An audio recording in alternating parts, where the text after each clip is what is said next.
Welcome to the Deep Dive, your shortcut to being truly well-informed. Today, we're diving into West Africa, focusing on a figure who's really been making headlines, Ibrahim Traore. Right. Africa's youngest interim president leading Burkina Faso. Exactly, and he's made these, bold promises about transforming the country, improving life for the people there. Yeah, and it's created this interesting situation, hasn't it? You hear that many Burkinabes really support him strongly. But then the international view, especially maybe from France, seems quite different, a real contrast. It is. So our mission today really is to look into some of these mega projects. Some he started, some he's continued. We want to analyze their scope, their ambition, and maybe some surprising turns along the way. And see how they're meant to tackle these long-standing issues the country faces. Precisely. Okay, so to get a handle on this transformation effort, let's unpack maybe the most fundamental area first. Roads. Ah, yes. Infrastructure. Burkina Faso has, it's always struggled with its road network, hasn't it? Despite being rich in minerals. That's a key point. Yeah. That lack of infrastructure has definitely contributed to it being one of the poorer nations on the continent. And Traore seems to have really put a focus on this, building on what his predecessor started. He has. And what's fascinating isn't just paving roads, it's the scale and the strategic thinking behind it. You mean it's more than just convenience? Oh, much more. It's about unlocking the economy, connecting farmers to markets, linking up remote areas. It impacts daily life profoundly. The investment is going into new construction, sure, but also rehabilitating existing roads, upgrading gravel to paved surfaces. That's huge. Cuts down travel time, costs. Dramatically. Yeah. And critically, there's a focus on cross-border roads. For a landlocked country, that's vital for regional trade, for connection. Right.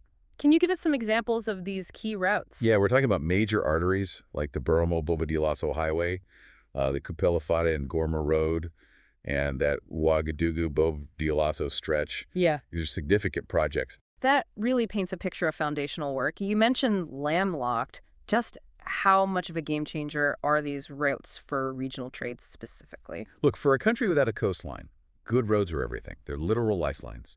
Bad roads mean higher transport costs. Goods move slowly. Markets are harder to reach. It hits everything from food prices to getting exports out. I see. So these specific routes, they're designed to knit Burkina Faso more tightly into that West African economic fabric, reduce its isolation. It's fundamental stuff for development. Okay, so roads are one big piece. But there was another massive, very visible project that also says a lot. The Ouagadougou Airport project. Indeed, and this wasn't just a renovation. Wow, right? No, the plan was for a completely new state-of-the-art airport to replace the existing Thomas Sankara International, a total replacement. Wow, that sounds ambitious. Was the funding secured? It was. Significant loans, actually. Over $60 million from key West African development banks. You had the West African Development Bank putting in over $50 million for core infrastructure, runways, roads, emergency facilities. Okay.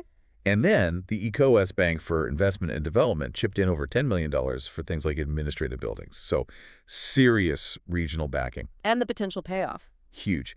The estimated economic impact was around EUR 420 million, plus nearly 5,000 jobs, direct and indirect. That's substantial. And there was a sustainability angle, too. Quite forward-thinking. An 80% captive solar plant planned. Basically its own dedicated solar power source. Okay, so a major project, well-funded, big potential benefits, international connectivity boost.